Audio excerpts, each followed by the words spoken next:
roubar o céu. O pecado mortal nos rouba o céu. O pecado mortal nos rouba desta amizade com Deus.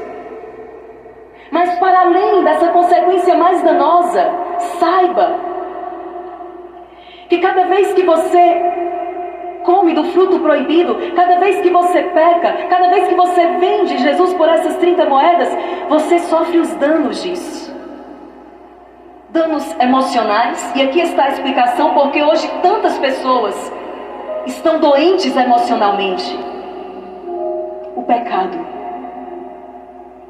Danos físicos, pessoas que estão doentes fisicamente, apresentando enfermidades. O pecado. Danos sociais, além dos danos espirituais.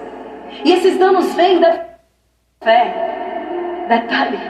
Por quê? Porque o pecado, ele diz respeito exatamente àquilo que Deus nos deixou nos mandamentos, diz respeito ao nosso ser, à nossa natureza. Os mandamentos não é algo que está fora de nós, que o Senhor então decidiu que vai ser assim, e Ele muda de ideia a qualquer momento e troca, não. Os mandamentos, eles estão ali porque dizem respeito à nossa estrutura, ao nosso ser, à nossa natureza. Por isso que lá no pecado original, quando acontece, existe uma ferida na natureza. Existe aqui um desequilíbrio, existe aqui uma desordem. E nós então somos infelizes. O que é que diz o Evangelho de amanhã? No Evangelho de amanhã, Jesus vai nos dar 2 conselhos. O primeiro conselho, já vou dar um spoiler aqui para vocês. Ele diz assim: procure sempre ocupar o último lugar. Quando você for convidado para um banquete, não sente no primeiro lugar não, porque pode ser que chegue alguém mais importante que você, e aí você passe pela humilhação de ir lá para trás. Fica no último lugar, porque aí o dono da festa vai chegar, vai te ver e vai dizer: amigo, vem para frente, você vai ser honrado. E depois Jesus ainda vai dizer assim: quando você der uma festa, não convida teus amigos não. Convida os pobres, convida os necessitados, convida aqueles que não têm com que te recompensar. Totalmente a inversão da lógica do mundo. O que você tem para me dar? Jesus diz: não, convida aqueles que não têm nada para te dar, porque a tua recompensa será divina. E aí eu estou dizendo tudo isso porque no versículo Jesus vai dizer assim: faça isso e serás feliz. Por que há tanta gente infeliz? Por que há tanta gente frustrada? Por que há tanta gente emocionalmente, fisicamente, espiritualmente? Não tenham dúvida, é por causa do pecado.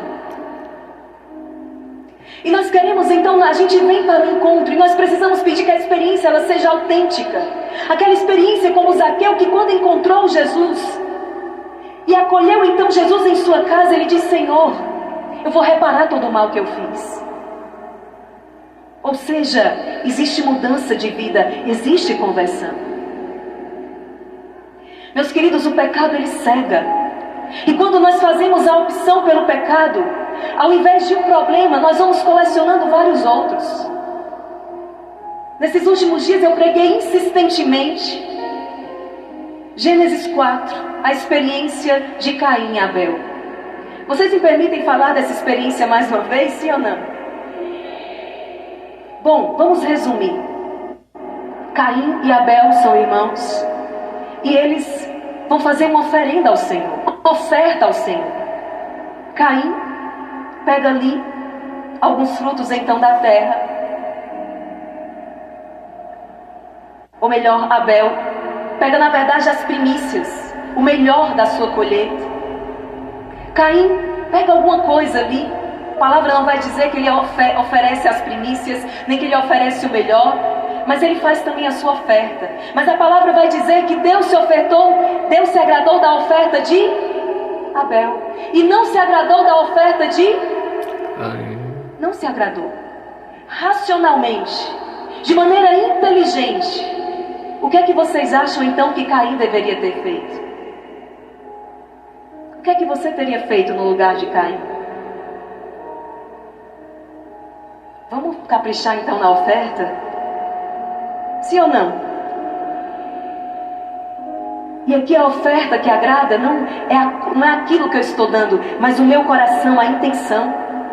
Lembre-se da viúva que deu aquelas 2 moedinhas, mas era tudo que ela tinha e agradou muito o Senhor. Não está no valor material, mas na intenção do coração. Só que, meus queridos, o pecado, a paixão ela cega. A palavra vai dizer que Caim ficou irritado. Atenção os que têm tendência aqui, que são mais irascíveis. Caim ficou irritado. Vocês estão rindo por quê? Alguém se identificou. Caim era assim, talvez ele fosse um pouco mais colérico.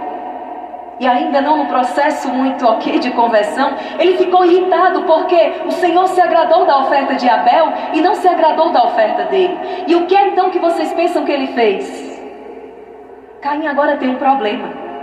E ele vai resolver o problema dele como? Pior. Arranjando outro. Ele vai lá e tira a vida de Abel. Faz sentido para vocês? Sim ou não? Não.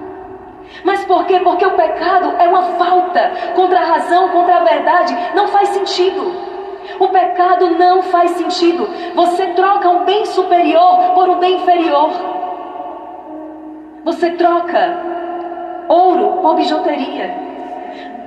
Você troca pérola preciosa por bijuteria. Você troca aquilo que é um bem supremo por um bem muito inferior. Quantas pessoas hoje trocam a vida na graça, a amizade com Deus, por 15 minutos de prazer, por um prazer momentâneo, por um prazer efêmero, passageiro. É assim com o avarento, é assim com o preguiçoso, é assim com o luxurioso, é assim com o orgulhoso, é assim. Trocamos o bem supremo, o ouro, trocamos a pedra preciosa por uma bijuteria.